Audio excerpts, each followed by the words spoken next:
Okay, now that we've turned the unit back on to the normal operating mode, we need to go in and do our calibrations. I'm going to start with the flow sensor calibration first. To do that, I need to access the menu, which is right over here. And I'm going to push that menu until I get to basically the alarm screen. So this is the alarm screen. Within the alarm screen, I'm going to use the up and down arrows to navigate down to the exhale throttle volume display. So you can see right now the throttle volume is right there.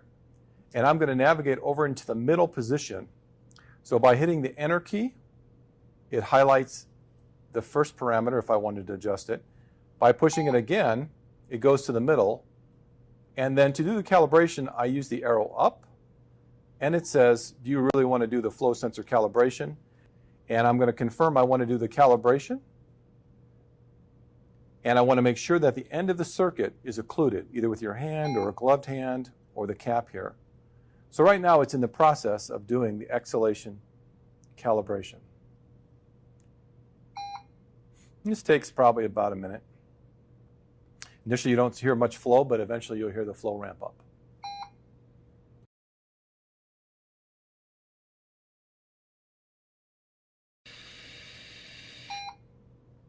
Okay, so it has just passed the flow sensor calibration. Down below, if you did not pass, you would have an alarm here saying you failed the calibration. Please refer to the manual for things that you might want to check if you fail your calibration. So now that we've completed the exhalation flow calibration, we're going to move now down to doing the O2 sensor calibration, which is found under the FiO2 display here. So I'm going to go ahead and navigate down from the throttle volume with the arrow keys, down to the FiO2, press the enter key twice. It's in the off position. I'll use the arrow up. And I do want to do a calibration. Yes. I will press the check mark to confirm I want to do the calibration. This is a very quick test. Okay, so it's already completed the test. Okay, so let's now talk about navigating the screens on the Puritan Bennett 560 ventilator. I've turned the unit on, and let's begin to look at how we navigate through things. So right now, on the screen, we can see the current settings that are left on the ventilator. So right now we're in volume-based ventilation, and it's in assist control. And we can see throttle volumes and peeps below it. How do we navigate around these? There are some buttons at the bottom. And so if I want to move around, then I'll just use the arrow keys down. And then I'll determine what parameter I actually want to enter into. So for example, if I want to go into the peep, I'll press the check mark button here, the enter key. It will flash here, and it will flash here. And then you can decide to adjust that parameter up and down. Once you're done, you'll always need to press this little check mark button, which basically lets you know that you want to confirm that setting. Now, as I work my way down, there's respiratory rate, so I can determine what kind of rate that I want to put on there. Okay. There's the kind of flow patterns. So if I press the enter key, then I can change the flow pattern. So decelerating flow pattern, square wave, sine.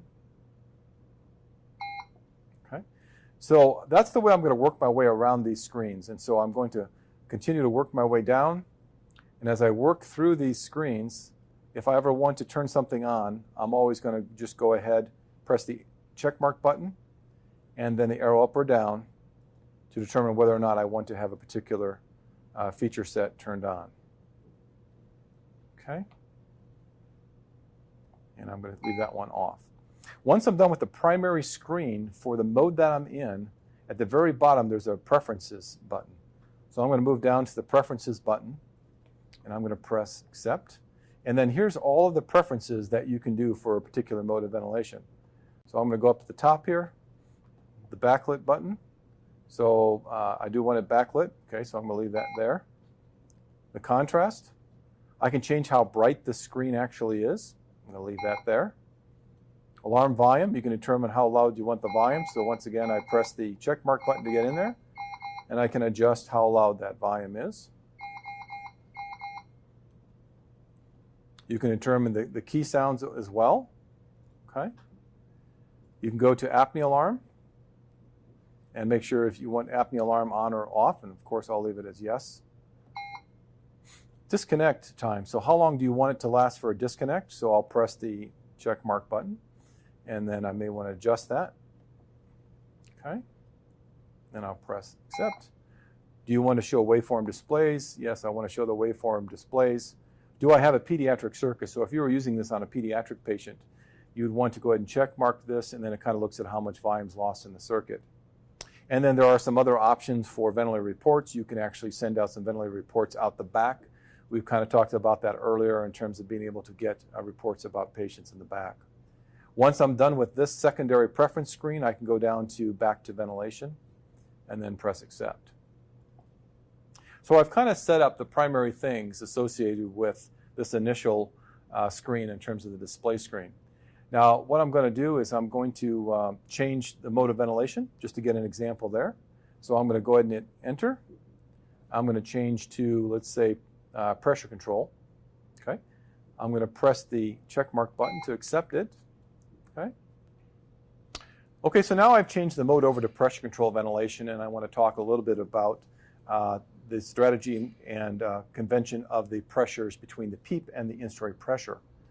So the instory pressure is set at 10, and the PEEP is set at 5. And when we were in the user setup, we determined that we want to set it as a relative relationship. So on the top it says REL. And what that means is that if you have a pressure of 10 set, and if you have a PEEP of 5, that means it'll go up to 15. So then as we look at the rest of these, you have some other parameters in pressure control. You have rise time. So if I work my way down to rise time, you can set rise time, you can set the rate, you can set the instory time, and once again, like all of the modes, you want to make sure that you verify all the settings on this screen, and then you go down to the preference screen to make sure that you have all that set the way you want. Now on the screen as well, there's also a pressure bar.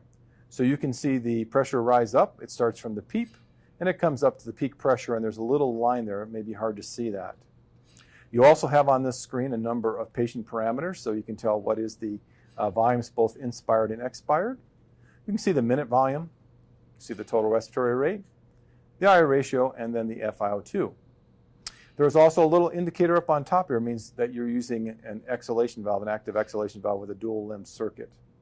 So all these parameters help you navigate the screen and give you additional information about what you want to set and show for your patient.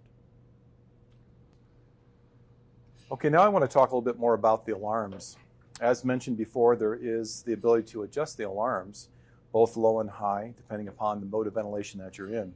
So on this screen, we can see if I want to go and change one of the alarms, I can simply go to that particular alarm, and then I'll press the enter key over here.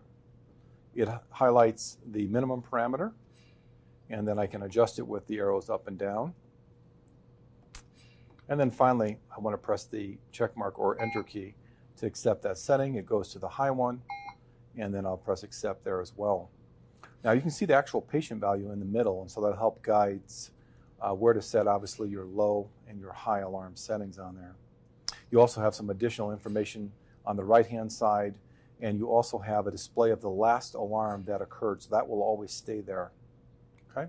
If I want to adjust any of the alarms down below, then I can go down below. Once again, I just hit the enter key, go in, and make those manual adjustments.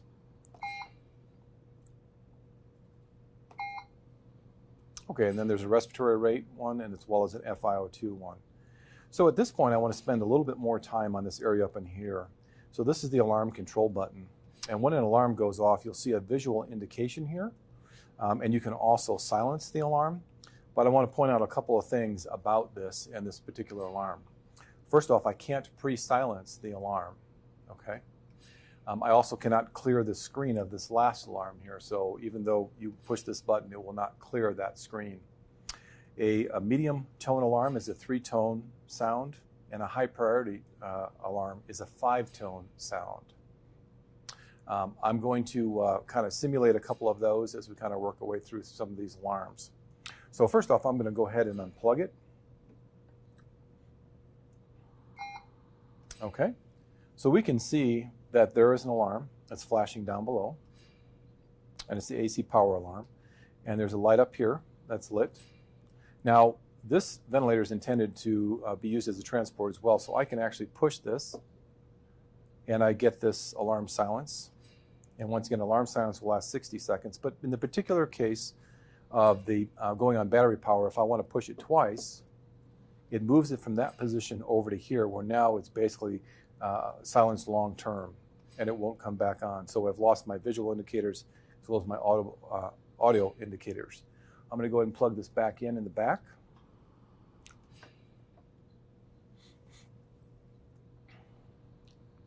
We're back on power, and when it went back on power, it reset everything up there. So that's one example of an alarm that can go off.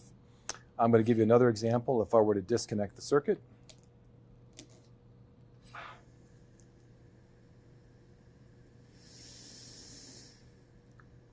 And once again, you determine how long it is before an alarm goes off for the disconnect. But it says patient disconnect right there. You notice that there is an audible alarm as well as a visual alarm. If I press it once, you see the alarm indicator comes up that it has been silenced. Okay? Now, even though you silence an alarm, if a secondary alarm comes in, it may reactivate the alarms. So I'm going to go and look it back up here. And you can see that those alarms go away. Okay, so that's the basic functionality of the alarm control button as well as setting alarms. The last thing I want to kind of talk about is just going to the pressing the menu key. And once again, part of moving on past the alarms is the waveform screen. And so on the waveform screen, you do get the display of the current mode that you're in. You do get a pressure waveform, and then you get a flow waveform. And these waveforms will basically auto-scale in about 3 breaths. In addition to that, you do see all of the patient data information that's being displayed here as well.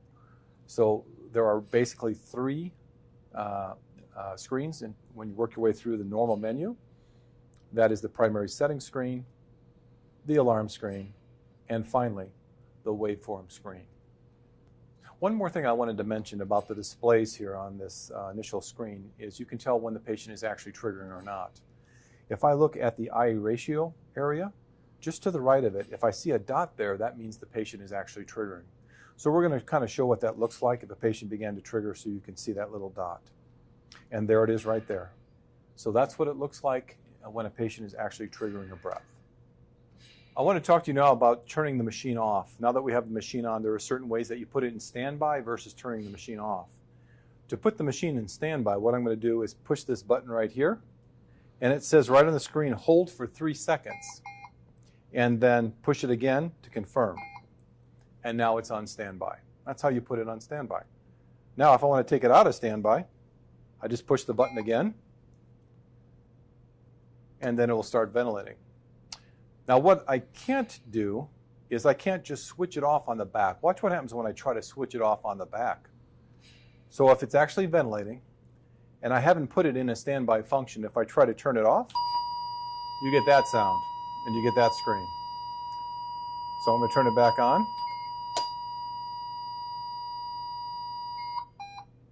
And instead of it going to a standby function, because we were ventilating, it will go right into ventilation. So the normal process to stop the unit would be to put it in standby by holding the button in for 3 seconds. 1, 2, 3, and then pushing it again. And then you go into standby. So now you can turn the unit off.